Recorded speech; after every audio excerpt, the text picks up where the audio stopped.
everyone! My name is Nuraini Rao and I am Veronica Dewaharani, and today we will tell you how to make toast with two flavors. The tools we use are toaster, plate, and spoon.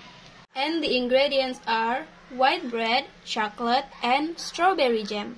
First of all, prepare 4 slices of white bread. First, we make the chocolate ones. Spread chocolate jam on one of the bread.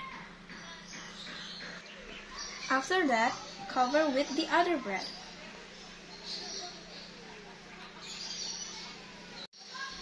Likewise with the strawberry one.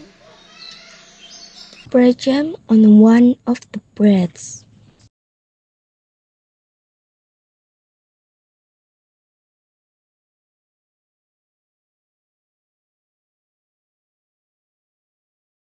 Then cover with the other bread.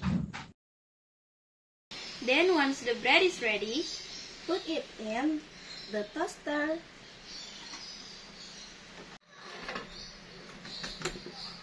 Then bake for 4 minutes.